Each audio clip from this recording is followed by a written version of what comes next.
आज हम लोग बॉटनी बीएससी थर्ड सेमेस्टर का एक टॉपिक डिस्कस करेंगे, botanical garden. Botanical garden are primary institution which maintain different plant and their varieties. मतलब बॉटेनिकल गार्डन क्या होता है, एक जो है साइंटिफिक इंस्टीट्यूट है, प्राइमरी इंस्टीट्यूशन है, जिसमें क्या करते हैं हम लोग अलग अलग प्लांट्स को मेंटेन करते हैं, उसके अलग अलग वेराइटी को भी मेंटेन करते हैं, मीन्स रखते हैं, या फिर उसके लिए हमारे उस इंस्टीट्यूट में जगह रहती है जो कि आगे फर्दर फील्ड्स में काम आ सकती है स्टडी के लिए। they include ornamental and cultivated plant various geographical region। Means जो हमारा बॉटेनिकल गार्डन होता है इसमें क्या होता है कि ऑर्नामेंटल प्लांट्स भी होते हैं जिसकी हेल्प से हम लोग साज सजावट में यूज़ करते हैं, और कल्टिवेटेड प्लांट्स भी पाए जाते हैं। कहाँ कहाँ के अलग अलग जियोग्राफिकल रीजन से ये सब पाए जाते हैं। तो mainly botanical garden is a scientific institute that grow a wide variety of plant for education, research, conservation and public awareness.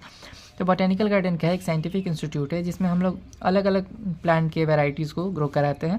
किस चीज़ के लिए, एजुकेशन रिसर्च के लिए, या फिर कंजर्वेशन के लिए, या फिर पब्लिक अवेयरनेस के लिए। ठीक है, मान लीजिए अगर कोई बॉटनी स्टूडेंट है, अगर उसे किसी प्लांट के बारे में जानना है तो बॉटेनिकल गार्डन में जाकर उसे देख के उसकी स्टडी कर सकता है। कंजर्वेशन, मान लीजिए कोई प्लांट जो इंडेंजर्ड होने वाला है, विलुप्त होने वाला है, तो उसको कंजर्व कराया जा सकता है। और पब्लिक अवेयरनेस के लिए भी ये बॉटनिकल गार्डन यूजफुल होता है। मेन फीचर क्या होता है बॉटेनिकल गार्डन्स का, तो पहला फीचर जो होता है large collection of living plants. जो हमारे लिविंग प्लांट्स होते हैं उनका बहुत सारा वास्ट कलेक्शन होता है बॉटेनिकल गार्डन में। कहाँ कहाँ से, तो लोकल रीजन, लोकल एरिया से, या फिर रीजनल से, या फिर फॉरेन फ्लोरा भी पाए जाते हैं जो कि ग्रो होते हैं अंडर सुटेबल कंडीशंस में। अब सेकंड यूज़ जो, या फिर सेकंड जो फीचर होता है वो ये होता है कि साइंटिफिक डॉक्यूमेंटेशन के लिए भी यूज होता है। Plants are labelled with scientific name, family and place of origin. It maintain record and plant inventories. Means जो है साइंटिफिक डॉक्यूमेंटेशन में मेनली क्या होता है, प्लांट्स को लेबल किया जाता है उनके साइंटिफिक नेम के आधार पे, उनके फैमिली, किस फैमिली से वो बिलोंग कर रहा है, या फिर उसका कहाँ से ओरिजिन हुआ, इस बेसिस पे क्या करते हैं हम लोग साइंटिफिक डॉक्यूमेंटेशन करते हैं। Herbaria and museum. Some garden have associated herbaria, seed banks and green house and museum. कुछ कुछ जो है हमारे गार्डन्स होते हैं उसमें क्या पाए जाते हैं, हर्बेरिया पाए जाते हैं, सीड बैंक पाए जाते हैं, ग्रीन हाउस या फिर म्यूजियम पाए जाते हैं। जो बोटेनिकल गार्डन होता है उसमें एक स्पेशल सेक्शन भी पाया जाता है। अब स्पेशल सेक्शन में क्या होता है कि फर्न हाउसेस पाया जाता है, कैक्टस हाउस पाया जाता है, ऑर्चिड हाउस पाया जाते हैं, या फिर ऑर्चिड का बागवानी पाई जाती है जिसे ऑर्चिडेरियम कहते हैं, या फिर नर्सरी पाया जाता है। एक्वेटिक प्लांट का भी सेक्शन अलग होता है, मेडिसिनल प्लांट का भी गार्डन अलग होता है। This all are the special section of the botanical garden. Fifth बात करते हैं फीचर की, conservation centre. It act as ex situ conservation for threatened species. जो भी हमारी प्लांट स्पेसीज हो गई, अगर वो हमारे विलुप्त होते जा रहा है तो उसके कंजर्वेशन में भी ये हमारा जो बोटेनिकल गार्डन है वो हेल्प करता है। मेन इसका फंक्शन और इंपॉर्टेंस क्या होता है इसकी बात करते हैं। तो मेन जो इसका फंक्शन होता है वो होता है प्लांट डाइवर्सिटी को कंजर्व करना। मीन्स जो प्लांट क्या हो रहा है, विलुप्त होते जा रहे हैं, डेजर्ट होते जा रहा है, तो उनका कंजर्व कराता है हमारा botanical garden. Botanical garden preserve rare and endangered plant through ex situ conservation. जो हमारा बॉटेनिकल गार्डन होता है ये क्या करता है, जो भी हमारा जो है प्लांट्स है जो कि विलुप्त होते जा रहा है उससे क्या करता है, कंजर्व करता है। सेकेंड जो इंपॉर्टेंस इसका होता है ये होता है कि जो हमारा material provide for research in taxonomy, genetic, plant physiology, ecology, horticulture and breeding experiment. Research और साइंटिफिक स्टडी में भी हमारा बॉटेनिकल गार्डन यूजफुल रहता है। कैसे, अगर हम टेक्सोनॉमी की रिसर्च कर रहे हैं, पढ़ रहे हैं, उसके बारे में पढ़ रहे हैं तो उसमें भी यूज़फुल रहेगा। जेनेटिक पढ़ रहे हैं उसमें भी हमारा प्लांट के बारे में अगर पढ़ें तो वो भी यूज़फुल रहेगा। प्लांट की फिजियोलॉजी पढ़ रहे हैं तो भी हमारा जो बॉटेनिकल गार्डन है उस प्लांट की स्पेसी के हम लोग स्पेसीज को देख के स्टडी कर सकते हैं। इकोलॉजी में भी, हॉर्टिकल्चर और उसका ब्रीडिंग एक्सपेरिमेंट में भी क्या होता है, ये हेल्पफुल रहता है। अब बात करते हैं एजुकेशन एंड पब्लिक अवेयरनेस में कैसे हेल्प करता है, या फिर कैसे फंक्शन करता है, या फिर इसका क्या इंपॉर्टेंस है।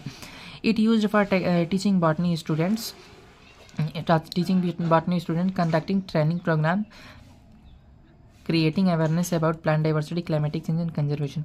तो एजुकेशन एंड पब्लिक अवेयरनेस के फील्ड में जो है हमारा ये जो हमारा बॉटेनिकल गार्डन है ये कैसे काम करता है, तो मेनली जो है जितने भी बॉटनी स्टूडेंट्स हैं उनकी स्टडी के लिए हम लोग बॉटेनिकल गार्डन का यूज़ कर सकते हैं।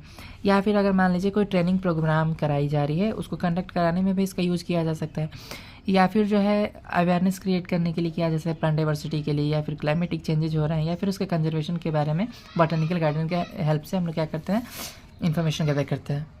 अब बात करते हैं reference collection for taxonomy. Living specimen of plant help in identifying the species. कोई भी प्लांट के अगर लिविंग स्पेसिमेन है तो उसके हेल्प से हम लोग क्या कर सकते हैं कि जो भी हमारा प्लांट है उसकी स्पेसीज की आइडेंटिफिकेशन कर सकते हैं, उसके मॉर्फोलॉजिकल कैरेक्टर का कंपेयर करके जो कि पहले से प्लांट क्लासिफाइड है। ठीक है। Economic and medicinal value. Garden maintain collection of economic importance plant fibres, spice, oils, plant and medicinal plant use for pharmacological study. जो हमारा बॉटेनिकल गार्डन होता है उस बॉटेनिकल गार्डन में जो है इकोनॉमिक इंपॉर्टेंस वाले प्लांट भी पाए जाते हैं, जिसमें फाइबर्स पाए जाते हैं, स्पाइसेस मसाले पाए जाते हैं, तेल पाए जाते हैं, और जो मेडिसिनल प्लांट होते हैं वो फार्माकोलॉजिकल स्टडीज़ में यूज़ किए जाते हैं। अब बात करते हैं रिक्रिएटिंग एंड एक्टो टूरिज़म्स। तो ये जो हमारा पहली बात की जो बॉटेनिकल गार्डन है ये सिर्फ बॉटनिस्ट या फिर हॉर्टिकल्चरिस्ट के लिए ही हेल्पफुल नहीं होता। मीन्स जो बॉटनी वाले बॉटनिस्ट हैं जो बॉटनी की स्टडी करते हैं उनके लिए, या फिर जो बागवानी करते हैं, खेत बागवानी करने का मतलब जो बगीचे वाले में काम करते हैं, तो उनके लिए सिर्फ हेल्पफुल नहीं होता। ये एक ब्यूटीफुल लैंडस्केप होता है जो कि विजिटर्स को भी क्या करता है, अट्रैक्ट करता है, जिसे एक्टो टूरिज्म कहते हैं। और मेनली क्या करता है कि ये इन्वायरमेंटल एजुकेशन प्रोवाइड भी करता है। ठीक है, अब बात करते हैं कुछ इंपॉर्टेंट बॉटनिकल गार्डन की। जो लार्जेस्ट बॉटनिकल गार्डन है इंडिया में वो कोलकाता में है, जिसे हम रॉयल बॉटनिकल गार्डन कहते हैं। ठीक है, इसमें जो है मेनली पोटैटो की कल्टीवेशन की जाती है और बनियान ट्री का कल्टीवेशन किया जाता है। हमारे largest botanical garden of India that is situated in Kolkata. Second जो है वर्ल्ड लार्जेस्ट, मतलब विश्व में सबसे बड़ा जो बॉटेनिकल गार्डन है उसे क्या कहते हैं, उसका नाम क्या है, रॉयल बॉटेनिकल गार्डन इसका भी नाम है, बट ये क्यू में है जो कि इंग्लैंड में स्थित है। ठीक, थर्ड जो है लखनऊ में है, NBRI means national botanical garden research institute. Fourth जो है लॉयड बॉटनिकल गार्डन जो कि दार्जिलिंग में है, और फिफ्थ जो है लालबाग बॉटनिकल गार्डन जो कि बेंगलुरु में है। और ये जो हम लोग डिस्कस किए बॉटनिकल गार्डन, ये जो है हमारा most of the time exams में पूछ जाता है 5 नंबर में। तो अगर वीडियो अच्छी लगी हो तो वीडियो को लाइक करें और चैनल सब्सक्राइब करें। Thank you.